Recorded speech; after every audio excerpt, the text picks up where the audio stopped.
All right, everybody, welcome back. I guess this is going to be kind of a bonus episode this week of Hawk Droppings. We've got one of my favorite people from TikTok, Kyle PhD. We'll put his down in the show notes so you guys can find him. What's up, Rockstar? How you doing? Oh man, I'm humbled and I'm honored to be here, Hawk. I've always looked up to you on the app, and again, just man, I'm just flattered that you know who I am, and it means the world to me. I'm fucking serious. Like, yeah, Look, thank you. I'm just a dude, man. But I wanted to have you on to talk about the this election season. Uh, and we're going to talk a lot about the things that you've been doing with your platform. I mean, you've been like doing the actual work for a lot. I was trying to count earlier a lot of down ballot Democrats, a lot of whom are running in red states and swing states and taking on some pretty difficult candidates. But just to give people some background, so I first found Kyle um, like right after, I think it was that first week that Joe Biden dropped out. So that was on July 21st. And then that first week, there was like a white guys against Trump or something. White men against And MAGA. Yeah, yeah, were you on that call? I was. So, and that's the thing is, so in the run I up to mean, that, we only raised like 32 grand or something on that one, or not even that. It was minuscule. everyone was disappointed, and just so you understand from my point of view, like I had 165 followers like at the start of July of this year. Yeah, And like after the Biden debate, I was so worried. To be completely honest with you, I was like breaking down into tears once a day, fucking every day. I was like, things are going really poorly here. And I was like, I got to at least just post one TikTok a day just to try to influence somebody to care, right? yeah, Um, I worked my way up to about 1,000 followers right around when Biden dropped and Kamala came in. And that surge of energy, it uplifted my account. But what supercharged it was I was right around 1,000 and I posted that Thursday morning of that call just saying, hey, when are we doing white men for Harris, right? I gained like 20,000 followers like over the next couple of days because people latched yeah, on to that. Yeah. yeah. And it's like, I mean, I talk a lot about I don't even know what the word is, kind of paradox of our system, the bad and the good, where it's like, you know, the enthusiasm for Kamala in many ways has been demonstrated through small dollar donations, and she's raised almost $600 million, which is on the one hand amazing, and on the other hand, it's like this is what we're doing with $600 million, really? I And know. it's just, I mean, we have such a perverse system, and but yeah, so we had that first event that was so disappointing, and then I started seeing like the first couple three posts about the second one, which was the white dudes for Harris, and I couldn't find a website. I couldn't find it connected to anything. I couldn't find it connected to anybody, and I was like, I really want to promote this if it's legit. And somebody, I don't remember how it came to, like, I think somebody tagged me in one of your videos. And so you and I friended each other and we started messaging each other. And I remember I asked you a lot of questions. Yeah, I And was I was to your credit, you answered all of them. and I remember when this happened, Hawk, because like I saw who had like followed me and who had DM'd me. I was like, oh, holy shit, okay, all right. And I was at work in South San Francisco because I commute down there once a week for that. And I was just like sitting at my desk, like, wait, I actually don't know exactly who these guys are. I need to do some Google sleuthing right now. But I did that in Yeah. real time, and we pinned it down. I wanted Yeah. to credit you. I don't know if you realize like how helpful it was to get that perspective of you from you that these details really matter. And I locked it down, and that has informed everything I've been doing since as well. Yeah. I mean, and that's a lesson that I've learned the hard way Yeah. on the internet and on TikTok. Some things and some people don't turn out to be what you really thought they were. Um, are, are you in the Bay Area? Greater Bay Area, over near Sac. Yeah, I did grad Okay, school at Davis, so now yeah, dude, people. I had absolutely no idea. We got to get together sometime and hang out. Hell yeah. Um,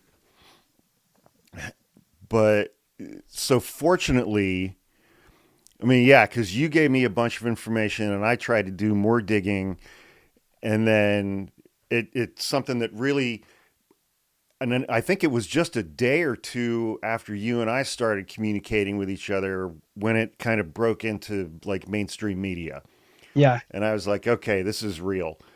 Um, and there were a couple of guys attached to it who had done this kind of stuff before, and had long histories of doing this kind of work, and I was like, all right, that's cool. And I don't remember what were, and then just, I mean, just being on that call and just person after person after person after person after person. I mean, that call went on for quite some time. And like, what was the total attendance and the total amount raised from It that event? was, yeah, over 100,000 attended. As far as they had over 100,000 registrations. The concurrent viewers were a little hard to track. Dude, I heard, like, I talked to TikTok accounts later where people said they had tens of thousands in their lives watching it, which, like, the White Dudes for Harris, they can't tabulate even. Wow. But they Yeah. raised over 4 million on the tracker during the call too. So I remember the emotion of it, dude. Like, we all were hoping it would be good, and it was like, oh, this is wonderful. This is Yeah. wonderful. Yeah. It was really awesome. And it felt good to be a part of that as well. Um, and so I want to talk about how you and your TikTok account have kind of shifted a bit since those first couple of weeks of Kamala Harris's campaign. Like, what are you doing now? How did that happen? And why are you doing it? Man, yeah, so that was 6 weeks ago. And I have been just kind of, I went back actually in my calendar and I kind of tracked some posts to see, that evolution. Because it's something I think about too. I think maybe just like chronologically after the call, I was like, okay, this Zoom call thing is awesome. I'm going to share about all of the Zooms that are going on. And it was awesome. But they kind of like petered off because we did a lot. And then there's like this kind of like middle ground where I didn't really know what I was doing on the app. And I was talking about the news. I was talking about current events that were important, which is like it's great. But also, man, I think we all know like a lot of people talk about that stuff, right? Um, I stumbled upon an account. This is what actually happened. I stumbled upon Anderson Clayton's account, who is the North Carolina Democratic Party chair. I was like, wait, Mm-hmm. I know this person has like earth shaking real world consequences when she moves. And you see that all the time.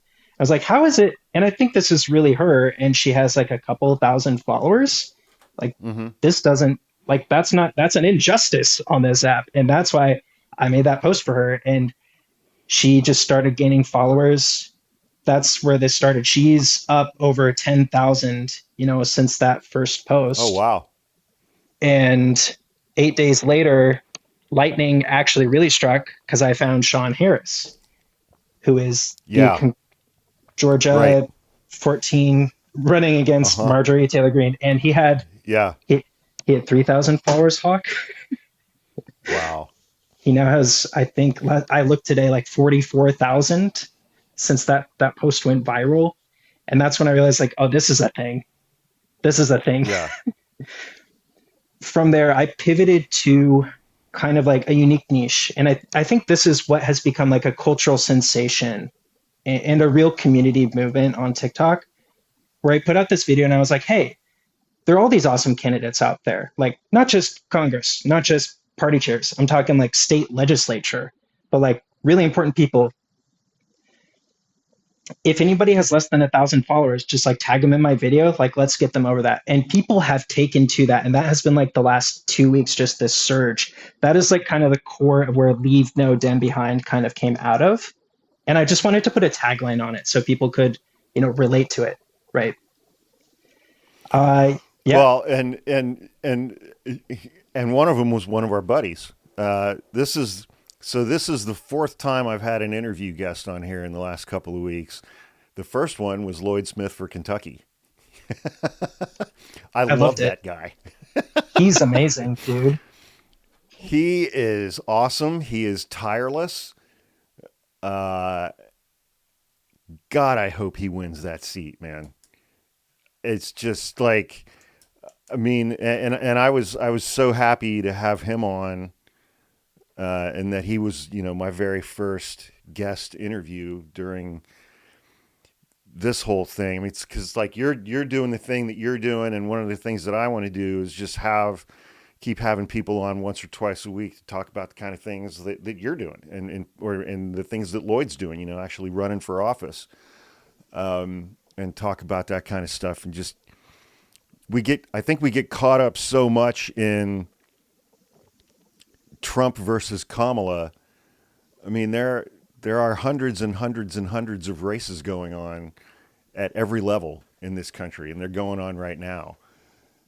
And one thing that was great, for me in talking to Lloyd, he was telling me about his district in rural Kentucky, rural Western Kentucky, and that it's one district that's actually gerrymandered in favor of Democrats, but it's a Republican incumbent, and the county chair for the Democratic Party doesn't like Lloyd. Yeah, He's like, yeah, they're not helping me at all, and I'm like, what the hell, dude? dude. Oh, brother, like let me tell you, after talking to all the like state, House level candidates across all the states, like Texas, Georgia, Florida, like, I'm not coming here to talk shit about state Democratic parties, but let me just say, if you think that the cavalry is coming for these people, we have to be the cavalry. We have Yeah, to do it. Yeah. yeah. I mean, because just like in Lloyd's case, it's just a difference in personalities, and he's a Democrat running in a heavily Democratic county, and they're not helping him because that person doesn't like him. And I'm just like, wow, that's winnable, and you're putting your ego above that. That's insane. And so he's on his own, like you were just saying about the cavalry. He is 100% on his own with TikTok. Dude, And yeah, go ahead. yeah, I mean, like that's the remarkable thing with Lloyd is that he has been deliberately TikTok forward, right? And that's a choice. And he talked about it that it was a risk, but he has crossed over. I don't know if you saw this clip. I sent it to Lloyd. There was a news like broadcast in Kentucky about him because Rosie O'Donnell joined his live because everybody on TikTok got behind him, dude. So he crossed over That's from awesome. TikTok, yeah, into the real world. That's that. I like maybe 3 weeks ago or something. Some people, I did a promo video for some of our Kamala merch that we have in our merch store at hawkmerchstore.com. And people were tagging her in it like dozens of times in that video. And my brother was paying attention to orders one day, and he saw an order from Rosie O'Donnell.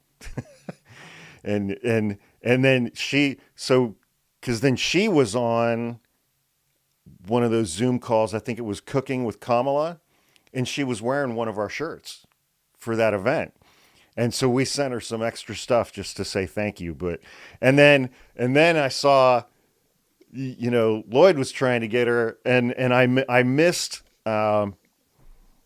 I was so bummed out. I missed the live where the two of them were on together. But that's it. I mean, dude, that's it in a nutshell. That is the power of TikTok. And I think that that's one of the reasons why one of the few bipartisan things in Washington, D.C. right now is trying to ban TikTok.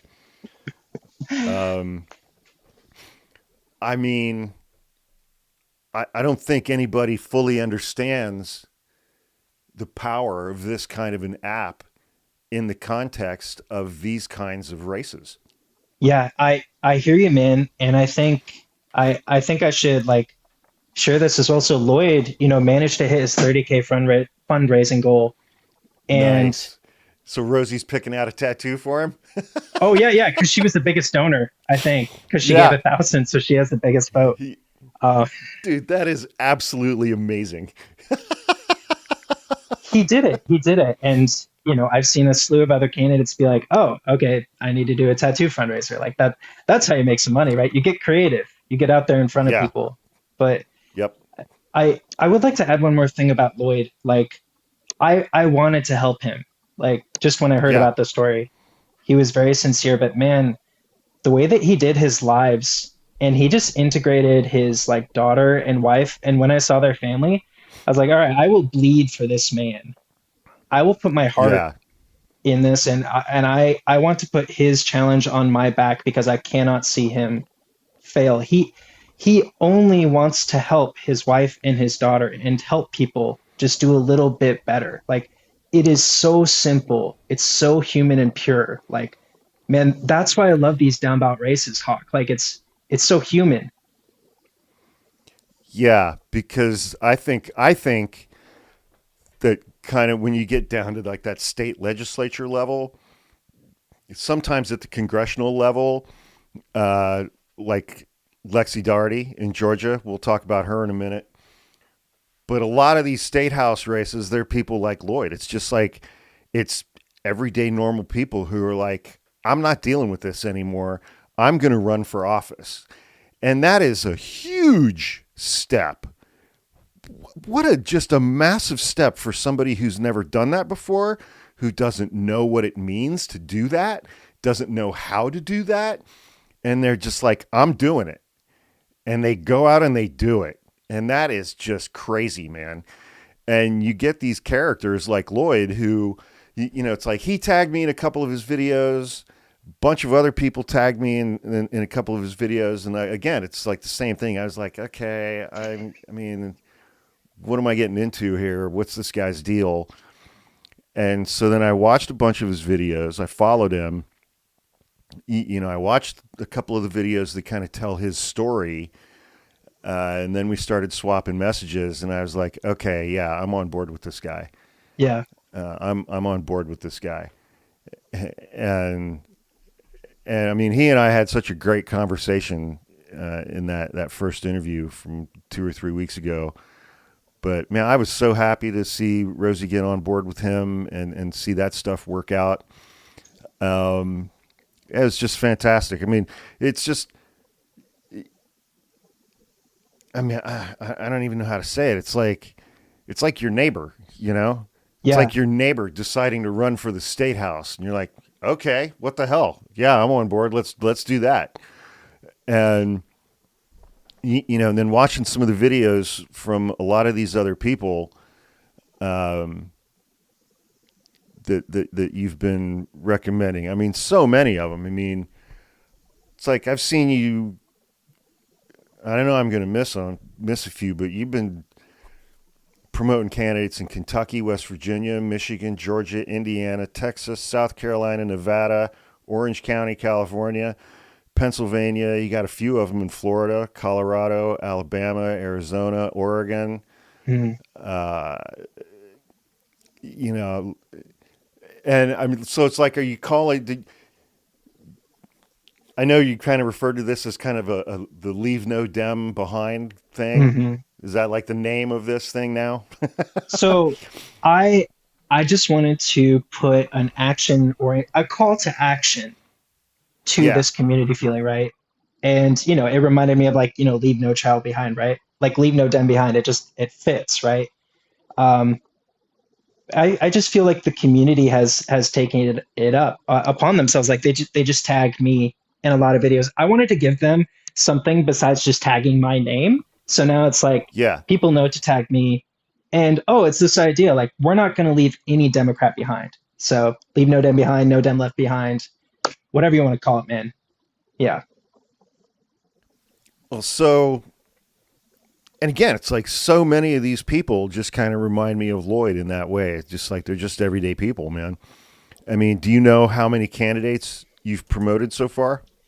It is a bewildering number, and Yeah, this Hawk, this is where things get crazy, man. Because like after I just started doing it a bunch, I was like, well, shoot, people are asking me to put it in a list. And frankly, my brain doesn't like that. But I was like, okay, I will compile a spreadsheet out of my love and thanks and gratitude for the community because I understand their point. So I haven't announced Yeah. this result yet, but I had I made a spreadsheet. The last one I had updated of candidates with fewer than 1,000 followers. There were 52.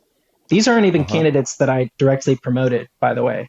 But Yeah. of those 52, 26 are now over 1,000 followers. That's awesome, And man. and what I find now, Hawk, which is so fabulous, is like I come across candidates on the For You page where people are tagging my name, and other people in the comments are like, "Hey, they're less than 1,000. Let's get them up." So, frankly, my community has uh, taken on a life of its own. But then, Yeah. I they're I mean, it also never it never really it never really dawned on me to use TikTok as a campaign tool beyond like, okay, here's a cool ad from this candidate or this super PAC or whatever. Here's the newest ad from the Lincoln Project. But it's like, yeah, it's like now these candidates, they get up over 1,000, they can go live, they can promote that within their communities, and they can end up having like town halls with their potential future constituents over TikTok. exactly, and it invites engagement when they post. It's actually it's so wonderful because if they have fewer followers, it invites more engagement to uplift them because people are aware of this Yeah. concept. And that wasn't intentional. Like I didn't like plan that. I was just like, hey, I know if they have 1,000, they can put a website link because I remember when I Yeah. got there and how much it meant to me. I know how much it would mean to them. Yeah. And well, and then I think in turn, it's like they can download those lives afterwards and put them right up on their YouTube pages. Because I think I've done that with one or two of the lives that my brother and I had. We had one live with Attorney Di, and we downloaded that one and put it up on our YouTube page. Oh, and I should tell people in this episode that my brother and I are going to be going. So we're recording this on Monday, September 9th. It's about 7 p.m. West Coast time right now. Um, so this podcast episode will probably go up sometime tomorrow, but tomorrow night is debate day between Donald Trump and Kamala Harris. And my brother and I are going to be live on our YouTube channel. Just go to YouTube and search for Hawk Podcasts and you'll find it. So, like, have you had an opportunity to meet or like actually speak with any or all of these candidates that you've been Yeah, and promoting? I guess. yeah, I think the other part of this to touch upon is that, like, yeah, there have been a lot of state house level candidates who are fucking awesome. And like, I just text them, like, we talk on the phone, we DM. And then there have been a number of congressional campaigns and now Senate Mm-hmm. campaigns that have reached out first via TikTok, but like Sean Harris in Georgia was the first one to reach out directly. He's that kind of man, by the way. Like, he told me, like, I give my phone number to everybody in my district because when I was a general, I gave my phone number to every soldier, in my division. He's just that kind Yeah. of guy. So now you've got campaigns contacting you Yeah. And because they see what you're doing and they want to get on board, huh? it's shocking. It's shocking. And okay, That's so I thought, amazing.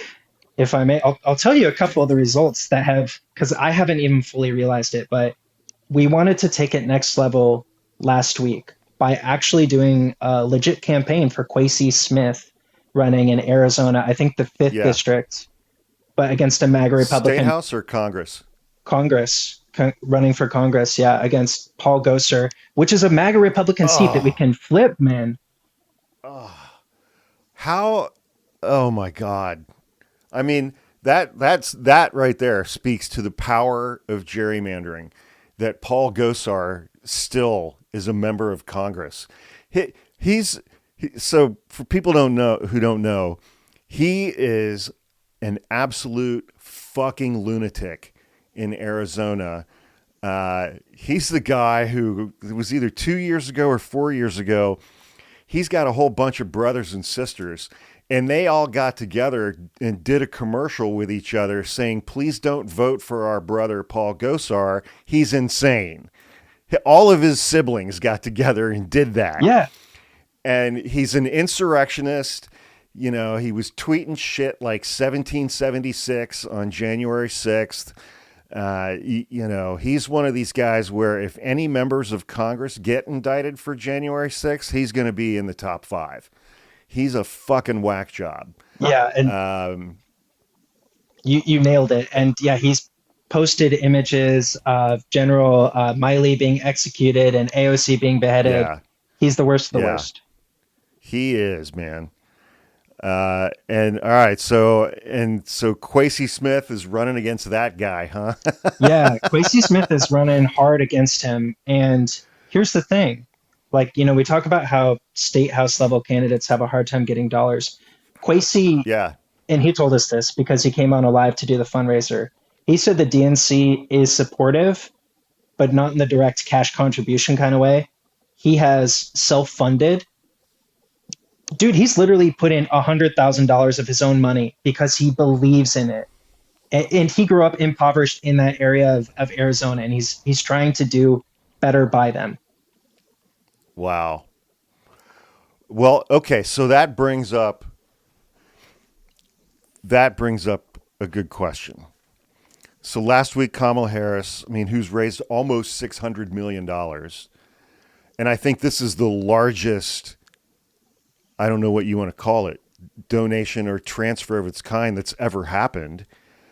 She's transferring $25 million of the money that she's raised to down ballot races, including $10 million that's going to Democratic Senate races and $10 million to Democratic House races. Do you know anything at all about how that's going to be distributed?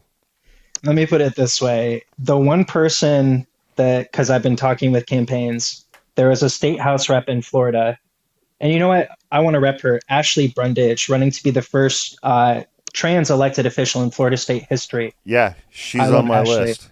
She she basically told me, yeah, it's not clear how to procure these funds. And bear in mind, for state level people, they set aside about 2.5 to like 4 million for everybody. So I For don't know that it's clear wow, for everybody at the state level, which is like, dude, there's like that's 10 like 50 times. bucks a piece, man. Yeah. You And, know, and hey, like I'm not knocking Kamala for doing something radically different. I'm just saying I feel we should sure, invest from the bottom up, dude. Like that's what I feel is missing. yeah. Well, it's like people have said for years and years and years that state legislatures are the laboratories for democracy. I mean, much more so at Congress. It's like people who live in whatever state. It's like if you want to talk about the stuff that actually affects your day to day life, it happens in your state house. It doesn't come from Washington. Stuff that comes from Washington is stuff that doesn't affect you really, but it's the stuff that Fox News tells you to be angry about. Yeah, And well so you said. end up ignoring what's going on at your own state house. And, as the red states have gotten redder and redder, I've taken that saying and I'm like, well, the state houses in red states are the meth labs of democracy. Yeah. I mean, God, man. But yeah, so, but there are a couple of people in particular that I want to talk about. Well, first of all, so let's stay with Quasi for a second in Arizona against Paul Gosar. So yeah, if I may, Does he have a shot? Is there any polling? Because a lot of these congressional races, they just don't ever do any polling. I think it's hard to find the data. And Yeah, and look, this is a they thing just that they just rely on the gerrymandering. It's like, why do you need to poll when the district is 85% Republican?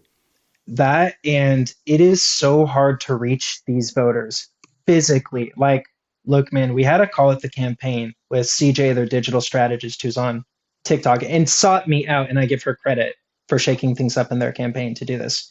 And I just told her at the end of the call, like, CJ, like, just be real with me. Like, what do you guys actually need to win? And she said it comes down to two things that we need money for, which is sending mail to reach people at their homes and having funds for canvassers to reach people at their homes. Because Arizona is a literal desert, this region is also an information desert. And if they have Well, money, yeah. then they can reach Well, them. in But Arizona, it's like once you get out of, you know, the uh, the urban areas, I mean, you're out in the middle of freaking nowhere. You know, I yeah, mean, exactly. there's a couple million, 2.5 million, something like that in the Phoenix metro area. Outside of that, there's no other area in the state that's that comparable to that in terms of population. I don't even know what the state population is, but it ain't California. It's just, because there are so many times, when I'm just being political junkie or whatever, and I read about a candidate or I read about a race or some Republican member of the House says something incredibly stupid, and I'm like, I want to go find out what's going on in their race, and I can't ever find any Yeah, polling ever. yeah.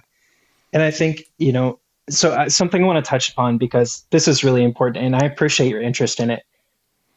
Um, Quasey said it himself, right? So this is part one. He said, bear in mind, he's putting $100,000 of his own money. He's going all like heart in. He said, I'm going to run it hard enough to give them a heart attack. One, like he knows it's an uphill battle, but he's in it, right? With all his heart. Two, in a lot of these states, even if we don't win in these races, we're increasing statewide margins for Senate candidates and Kamala Harris. That's the Yeah. fucking thing, man. Well, yeah, and in Arizona, I mean, Republicans are starting to give up on Carrie Lake for Senate. Yeah. She's toast. I mean, Ruben Gallego, the Democrat running for Senate, he's ahead of her by double digits. Yeah. Which brings us to this other kind of phenomenon where it's like he's beating Ruben Gallego, Democrat, beating Carrie Lake, Republican, for United States Senate. He's polling ahead of her by double digits. And on any given day in Arizona for the presidential race, it's like Kamala's up by one, Trump's up by one, or they're tied. And there's like that gap of like 10 or 12% of Ruben Gallego voters that are voting for Trump. What?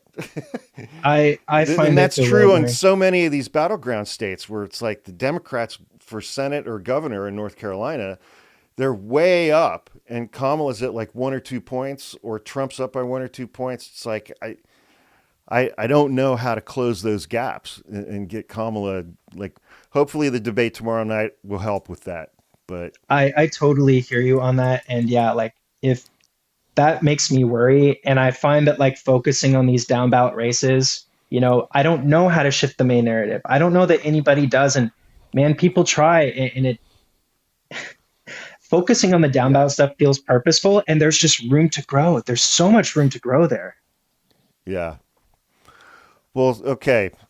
So I do want to talk to you about Lexi Doherty in Georgia, Mhm. who was running against a guy who's super MAGA Freedom Caucus named Mike Collins.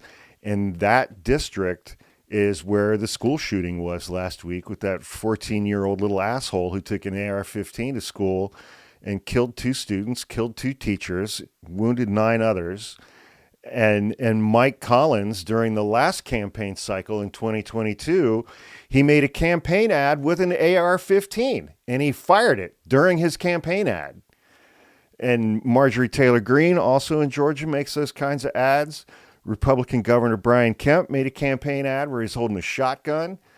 But this guy, Mike Collins, and I don't know if you've ever had an opportunity to look at his Twitter feed, X feed, whatever you want to call it. This guy's a dick. I mean, flat out. He is a MAGA Freedom Caucus asshole who is condescending and rude and doesn't give two shits about more than half of his constituents. And, but he's got Trump's loyalty such that it is. And Lexi Doherty is running against him, a young woman. And I mean, my God, that takes some courage and strength in my mind. I Tell I me, admire her tell me so what you know much. about Yeah. her. Yeah, Lexi, I really admire because look, some of these districts in Georgia are really uphill battles, and man, Georgia is a story like, hey, I've been talking with Tambri Cash, who is the neighboring district to Yeah, Lexi Doherty. She knows the inside scoop on everything. She was actually running against Marjorie Taylor Greene first, but the Georgia Democrats asked her to let Sean run and take on a district where nobody was running. So shout out to Tambri. Lexi is fighting a hard battle. Mike won't give her a debate. And the other thing here yeah, is I think this actually illustrates the importance of not just this congressional race, right? Because Lexi's running for Congress in Georgia 10, I believe. The shooter was able to procure a weapon because of lax Georgia state laws that are decided in the Georgia State House and yeah. Senate and signed by the governor, where Georgia state Republicans have a trifecta. You know what I mean? Yep. And the courts. They've got the courts too. Yeah. The state courts. Um, it's. I mean, yeah. I mean, Mike Collins is like a slightly smarter version of Paul Gosar, who Quasi is running against in Arizona, Hmm. and less twitchy. Uh, but then, so I also wanted to ask you about a young woman in Florida named Ashley Brundage. Am I saying her last name correctly? Yeah. Yeah. Tell me about her Ashley is and her running to race. be, yeah, Ashley is running to be the first proudly out woman of trans experience in Florida state history, and frankly, first trans elected official in Florida state history. And I confirmed that with her because we had a call with her, a phone call before we did the post for her because I felt really strongly about it, and I wanted her to make sure, like, especially when I use this sort of language, I want to be clear. I'm advocating for this community rather than posturing to like use it just to sensationalize the story. But she is so fucking grounded and awesome. She has been successful at like every stage of her career.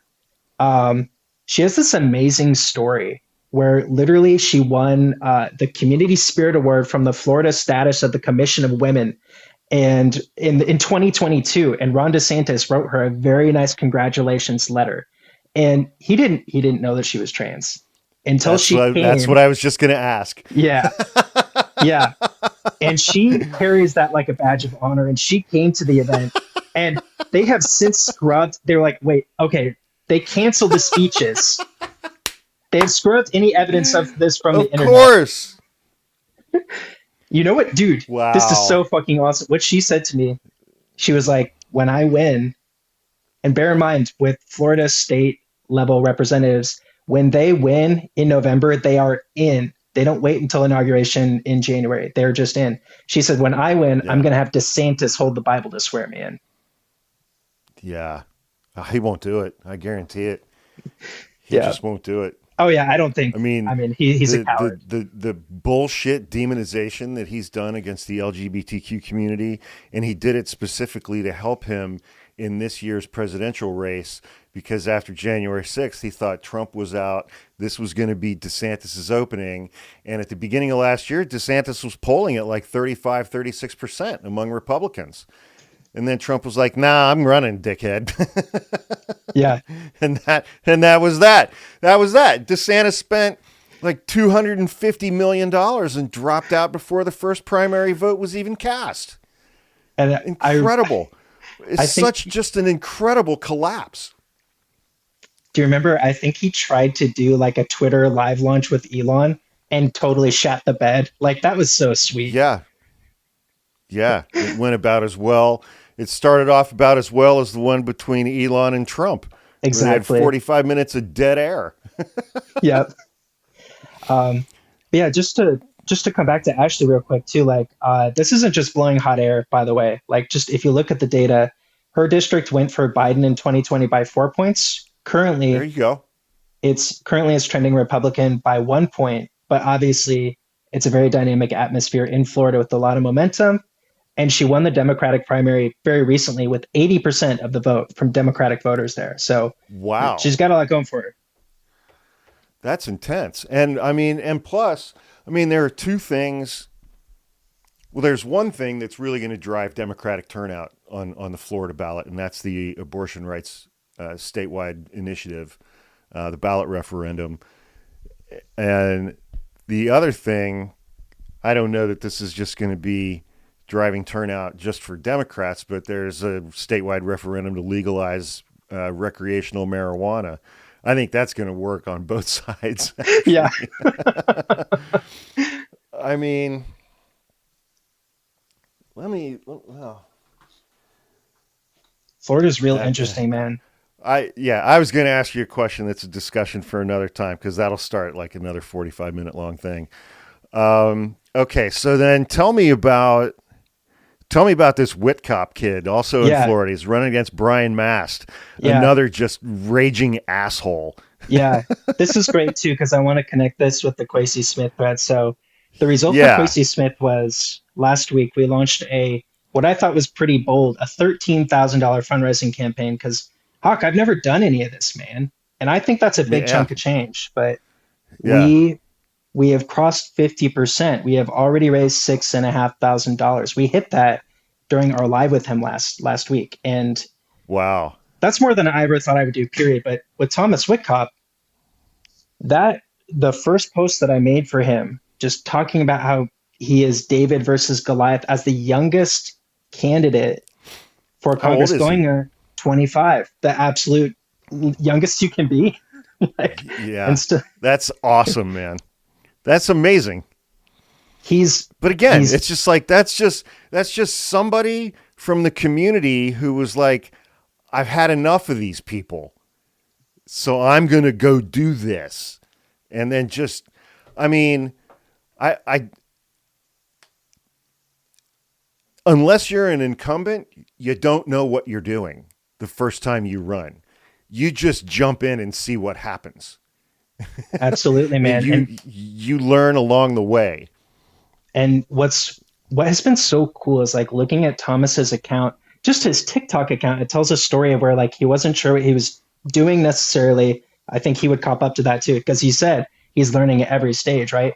Hell, he's Yeah, 25. I'm 10 years older. I can't imagine trying to figure this out for the first time, right? But yeah, he's gone. He tried things like he called out Brian Mast directly for taking Koch brother money. He's called him yeah. out for just being a Trump lover, betraying veterans because Trump hates veterans, shits on them. Um, Well, and he, Brian Mast showed up. He showed up in Congress, in the halls of Congress, wearing an IDF uniform, yeah, wearing a military uniform from another country in the United States Congress as a United States member of Congress. I was like, wow. Regardless of what the country is, I'm like, that took some fucking balls, dude. and man, like that's the whole thing with MAGA Republicans. It's like they're obsessed with these weird culture war postures instead of just doing good and doing anything positive for the community. Yeah, I mean, I think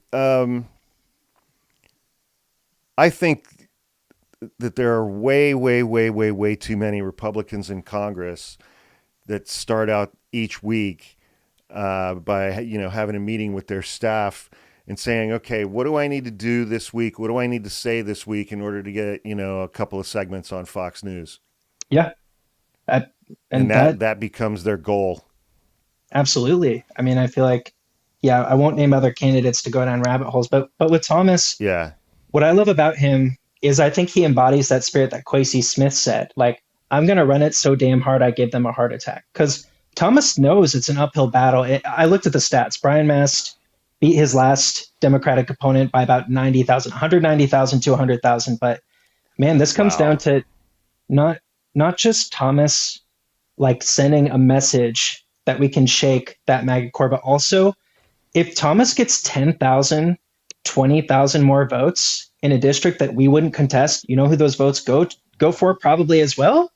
Uh huh. Not just Kamala, but also Debbie, man. Debbie for Uh Senate huh. to beat Rick Scott. And I know that means How something to you. how do you pronounce her middle name? Mucarsel Powell. It's yeah, Okay, I so I believe was she's a close. Debbie yeah, Debbie McCarcel Powell. She's running against incumbent Republican Senator Rick Scott, who he only won his election by like 1 point last time, and he's only up by 1 point now. and she's got 2 months because I'm not feeling good about John Tester in Montana. I I think feel that you one's there, gone. brother. Yeah. Uh, so I'm looking to her. I'm looking to Colin Allred in Texas running against Ted Cruz. If we could beat Ted Cruz and Rick Scott, oh my God, that would be incredible.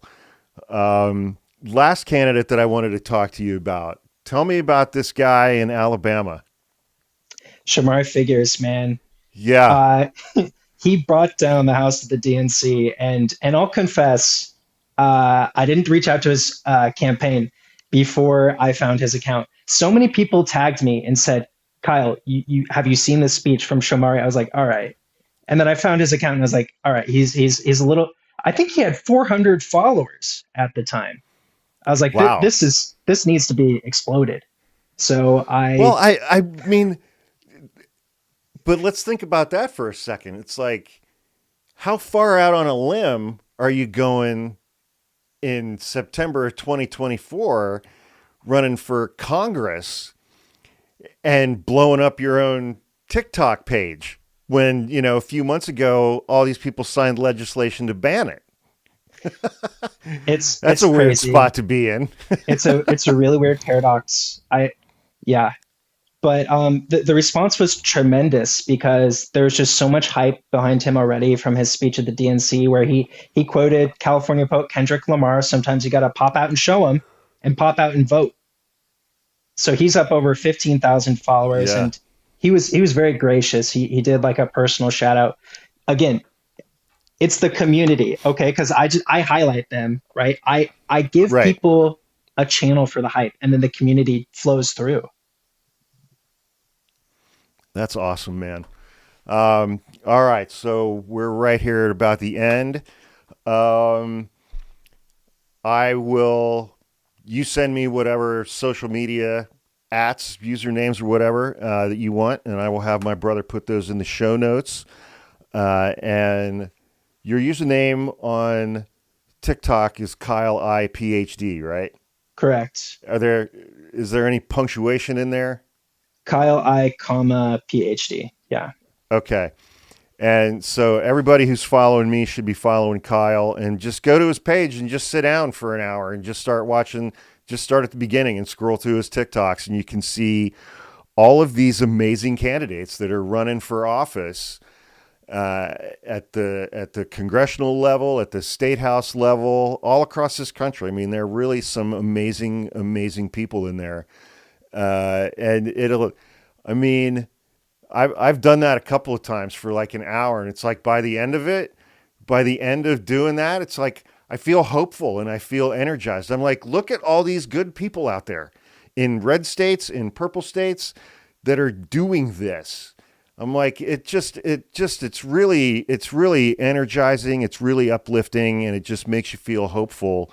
That there are good people out there, and that they're doing this work, and that they're running for office. And I appreciate so much everything that you've done to highlight these folks and bring all of them to our attention.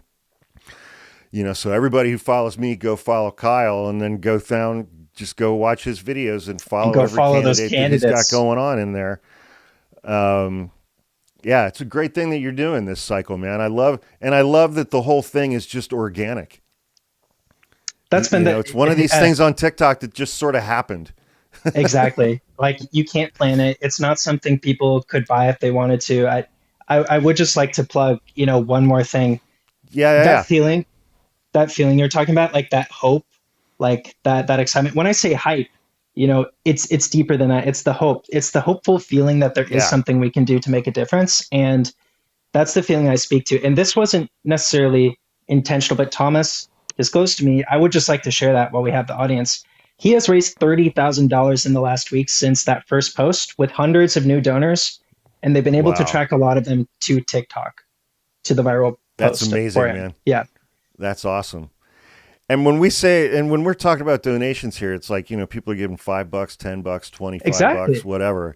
It's all small dollar stuff that's coming from all across the country, from people who want to people who want the madness to end.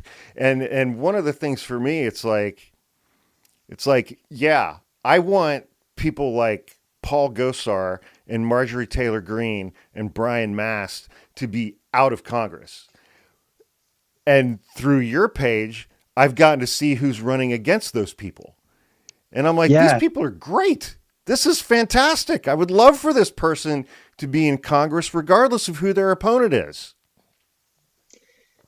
you pitched my page better than I can, man. Thank you. You get it. That makes me so happy. Yes. All right, man. Thanks again so much for coming on, and thanks again for doing everything that you've been doing. I really appreciate it, and I love, like I said, man, I love that it's just this organic thing that just popped up out of nowhere, and then it just takes off. That's one of my favorite things about TikTok. Um, all right, so thanks again. I'm going to click stop record. Don't hang up yet because it's got to process a couple things, and all right, thanks everybody for subscribing. Thanks everybody for listening. And we're going to keep doing these interview things on Hawk Droppings through at least Election Day and probably beyond that. We'll see everybody at the debate tomorrow night. And no, we're not going to have a drinking game. I'll see everybody later.